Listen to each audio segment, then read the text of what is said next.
दोस्तों, हमारी आज की कहानी है राजा गोपीचंद के ऊपर कि कैसे इन्होंने भोग वासनाओं का त्याग कर ब्रह्मचर्य को अपनाया। आखिरकार कैसे ये सिद्ध योगी बने।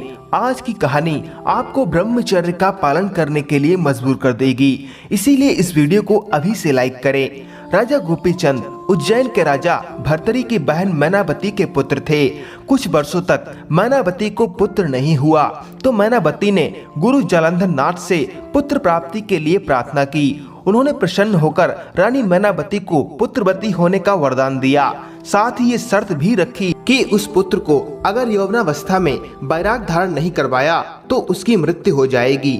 गोपीचंद जब यौवनावस्था पर पहुँचे तो उन्होंने एक दिन अपनी माँ को एकांत में रोते हुए देखा और वो अपनी माता से बोले, हे माता श्री, आप क्यों दुखी हो? किसी ने आपसे कुछ कहा है क्या? मुझे बताओ, मैं उसकी जिह्वा कटवा लूंगा।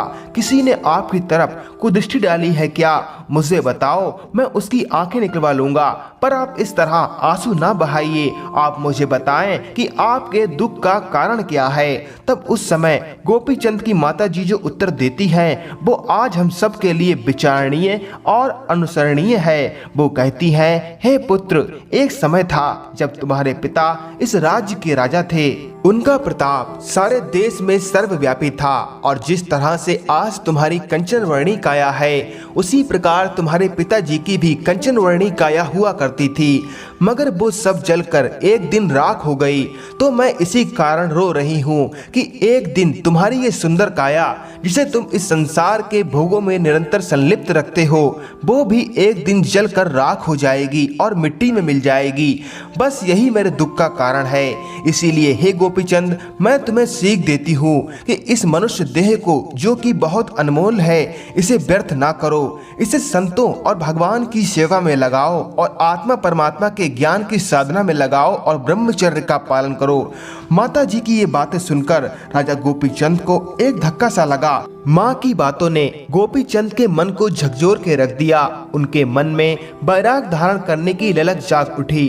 वो अपनी रानियों और अपनी माँ को व अपने सारे राजपाट को अपने छोटे भाई को सौंपकर आत्मज्ञान की खोज करने के लिए वन साधना के लिए निकल गए। वन में इनकी भेंट गोरखनाथ जी से होती है। गोपीचंद गोरखनाथ जी को अपना गुरु बना लेते हैं। एक बार गोरखनाथ जी गोपीचंद से कहते हैं कि अपने राज्य में जाओ और अपनी रानियों व अपनी माँ से भिक्षा लेके आओ। गोपीचंद सबसे पहले अपनी रानियों के पास जाकर अलख जगाते हैं। रानियां उनके सामने बहुत प्रलाप करती हैं कि आपने वैराग धारण कर लिया, अब हमारा क्या होगा? हम आपके बिना कैसे रहेंगी? पर गोपीचंद का मन उनके प्रलाप से विचलित नहीं होता। इसके बाद वो अपनी माँ से भिक्षा मांगने जाते हैं तो उनकी माँ कहती है कि मैं तुम्हें 3 शिक्षाओं की भिक्षा दूंगी। मेरी पहली शिक्षा यह है कि सर्वदा किले के अंदर रहना, जिससे शत्रु लोग हमला ना कर सके। गोपीचंद कहते हैं कि मैं आपकी शिक्षा को समझा नहीं। मैनावती कहती है, मनुष्य के लिए ब्रह्मचर्य से बढ़कर कोई किला नहीं है। रोग शोक भय बाधा, व्याधि चिंता और अशांति, कोई भी शत्रु इस किले पर हमला नहीं कर सकता। जो ब्रह्मचारी नहीं वह ना तो भक्त बन सकता है और न योगी। योगी या तो भक्त बन जाता है या ज्ञानी बन जाता है। इसीलिए हे गोपीचंद, तुम भक्त बन जाना, ज्ञानी मत बनना, क्योंकि भव सागर पार करने के लिए ज्ञानी डूब सकता है पर भक्त नहीं डूबता। ब्रह्मचर्य के किले में जब भक्त का मन निवास करने लगता है तब उसे किसी भी शत्रु का भय नहीं रहता। यही मेरी प्रथम शिक्षा का रहस्य है। मेरी दूसरी शिक्षा यह है कि स्वादिष्ट से स्वादिष्ट भोजन खाना। गोपीचंद कहते हैं कि वन में स्वादिष्ट भोजन तो छोड़ो, कभी कभी एक मुट्ठी चना भी नसीब नहीं होता। स्वादिष्ट भोजन कैसा?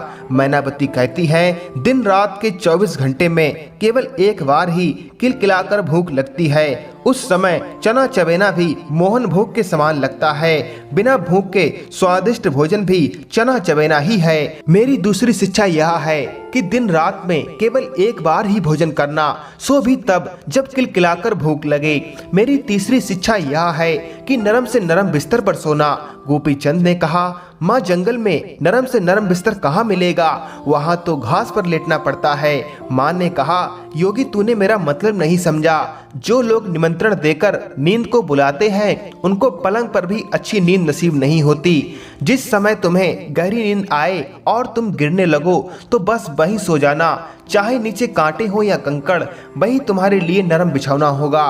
तुम्हें ऐसी नींद आएगी जैसी तुम्हें कभी फूलों की सेज पर भी नहीं आई होगी। मेरी तीसरी शिक्षा का यही रहस्य है कि जब खूब नींद आए तभी सोना, हर समय आलसी बने पड़े मत रहना। ये तीनों शिक्षाएं गोपीचंद ने अपने जीवन में गांठ बांध ली और एक महान योगी बने। धन्य है वो माँ जिसने अपने पुत्र को बैराग धारण करने की शिक्षा दी। ऐसी माँ को मैं प्रणाम करता हूँ। दोस्तों, अगर आपको वीडियो पसंद आई हो तो इस वीडियो को लाइक से जरूर करना और अपने चैनल को जरूर सब्सक्राइब करना। ब्रह्मचर्य का पालन आसानी से करने के लिए आप मुझसे टेलीग्राम पर जुड़ सकते हैं।